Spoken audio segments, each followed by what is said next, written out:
চাঞ্চল্যকর তথ্য আপনাদের জানানোর চেষ্টা করবো। নিউটাউনে বাংলাদেশের সাংসদের হারহিম হত্যাকাণ্ডে প্রমাণ লোপাটের জন্য রীতিমতো কসাইকে নিয়ে আসা হয়। সেই কসাইকে নিয়ে আসা হয় খুলনা থেকে, এমনটাই তথ্য পাওয়া যাচ্ছে।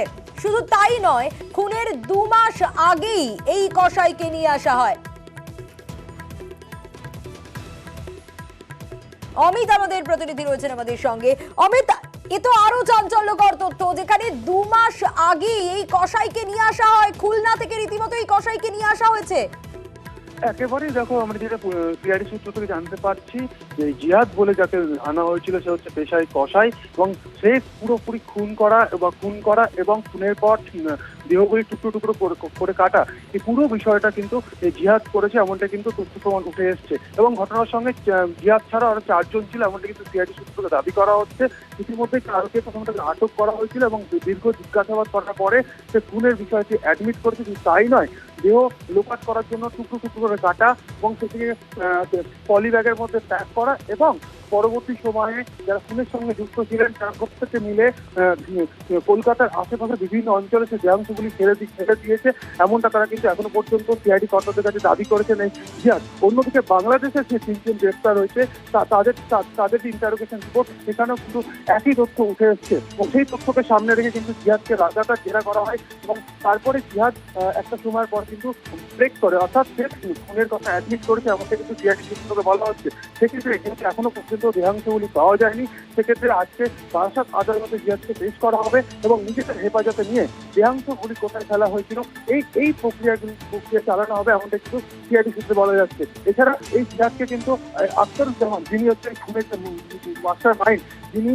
মার্কিন নাগরিকের পরিচয় দিয়ে নিউটাউনে যে অভিজাত আবাসনে যে খুনের ঘটনা খুন করা হয়েছে সাংসদকে, সেই ফ্ল্যাট কিন্তু সেই আখতারুজ্জামান কিন্তু ভাড়া নিয়েছিলেন। সেক্ষেত্রে আখতারুজ্জামান এই জিহাদ এবং অন্য 4 জনকে টাকার বিনিময়ে খুনের কাজে ব্যবহার করেছে, এই তথ্য কিন্তু এখনো পর্যন্ত উঠে এসছে। সেক্ষেত্রে আখতারুজ্জামান কোথায় সেই বিষয়টা নিয়েও কিন্তু বাংলাদেশ পুলিশের সঙ্গে সিআইডি কর্তারা কিন্তু ইতিমধ্যে আলোচনা করেছেন। কারণ মনে করা হচ্ছে আখতারুজ্জামান হয়তো বাংলাদেশ থেকে অন্য দেশে গিয়ে গা ঢাকা দিয়ে থাকতে পারে। সেক্ষেত্রে জিহাদকে জিজ্ঞাসাবাদ করে এই মুহূর্তে সিআইডি কর্তারা যেটা চাইছেন যে জিহাদকে জিজ্ঞাসাবাদ করে, যেহেতু বাকি 3 জন অভিযুক্ত বাংলাদেশে রয়েছেন, সেক্ষেত্রে জিহাদকে জিজ্ঞাসাবাদ করেই কোথায় অবশ্যই পরবর্তীতেও নজর থাকবে। বেশ,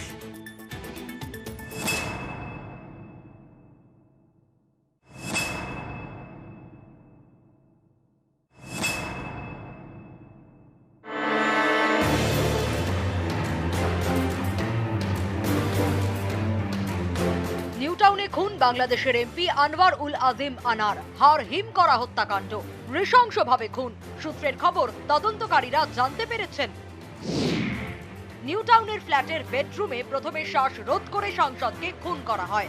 তারপর দেহ নিয়ে যাওয়া হয় রান্নাঘরে, সেখানে ধারালো অস্ত্র দিয়ে কোপানো হয়। প্রমাণ লোপাটে রান্নাঘর সাফও করে অপরাধীরা। তবে ফ্ল্যাটের দরজা এবং খাটে রক্তের দাগ মিলেছে।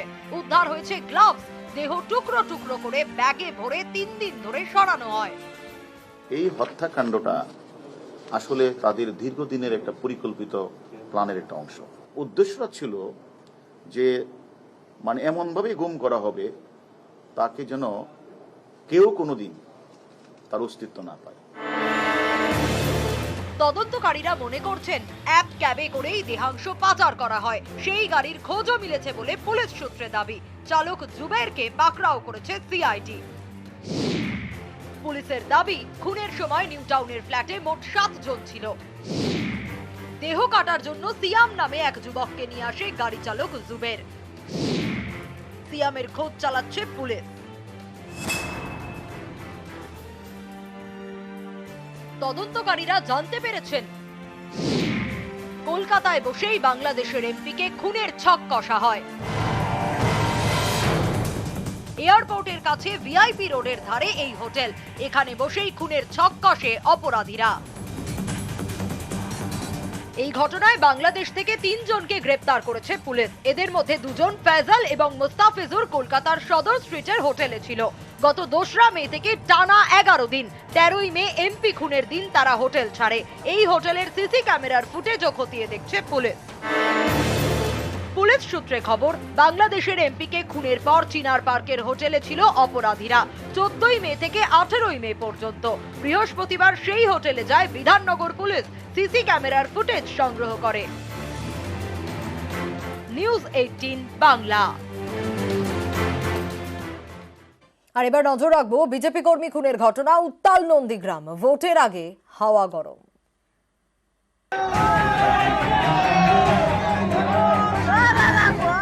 শনিবার ভোট, তার আগে বুধবার নন্দীগ্রামে বিজেপি কর্মী খুন।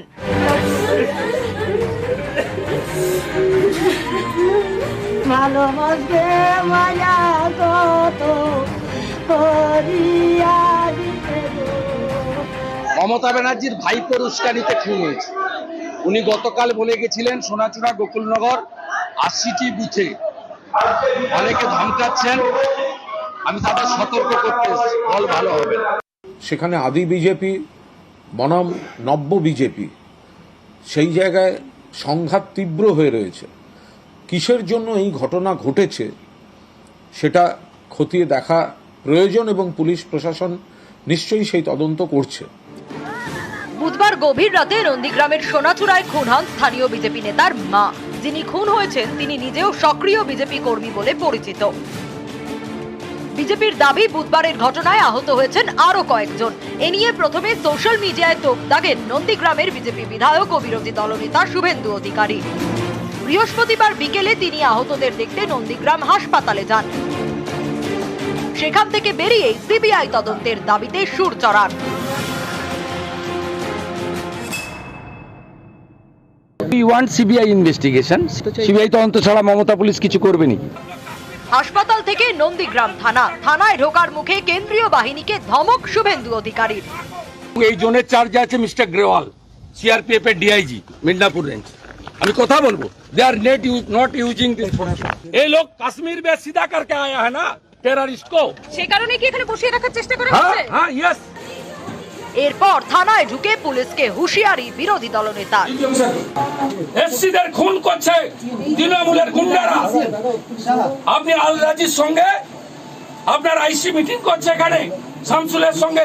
এফআইআর নম্বর দেন, 302 এফআইআর নম্বর দেন, তারপরে আমি উঠবো। ইলেকশন অবজারভারে করে চলো, আইসির এগেইনস্টে কমপ্লেইন করব।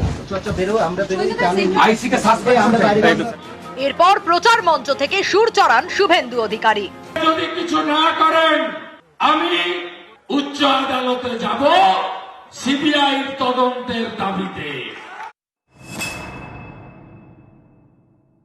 নন্দীগ্রামে যে ধরনের পরিস্থিতি তৈরি করার চেষ্টা করছে, ময়নাতে, এই বিস্তীর্ণ এলাকাতে তৃণমূল একটি সন্ত্রাসের রাজত্ব কায়েম করার চেষ্টা করছে। এই সন্ত্রাসের মোকাবিলা করব, বিজেপি পিছু পা হবে না। নন্দীগ্রামের ঘটনা বিজেপির গোষ্ঠীদ্বন্দ্বের বহিঃপ্রকাশ। নন্দীগ্রাম সহ সমগ্র পূর্ব মেদিনীপুরে আদি এবং নব্য বিজেপির মধ্যে গোষ্ঠীদ্বন্দ্ব চলে। নিউজ 18 বাংলা।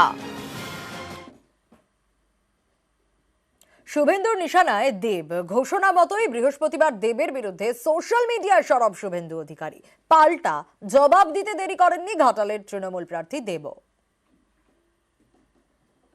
ঘাটালের যে হিরো তাকে জিরো করব হিরণকে দিয়ে। 23 তারিখ সকালবেলা এমন জিনিস আমি ছাড়বো ঘাটালের প্রার্থীর সম্পর্কে, আর ঘর থেকে ওই দিন বেরাবেন। শনিবার হুঙ্কার, বৃহস্পতিবার সোশ্যালে সরব। সোশ্যাল মিডিয়ায় দেবকে নিশানা শুভেন্দু অধিকারীর। এক্স হ্যান্ডেলে পোস্ট করে তার দাবি, গরু পাচার মামলায় ধৃত এনামুল হকের সংস্থান থেকে টাকা নিয়েছেন দেব। দেখুন, এই কথা তো আমি 2 থেকে 2.5 বছর ধরে বলে আসছিলাম যে এই মানুষটির মুখ এবং মুখোশ পুরোপুরি আলাদা। এই মানুষটি যা বলেন তার ঠিক উল্টোটা করেন।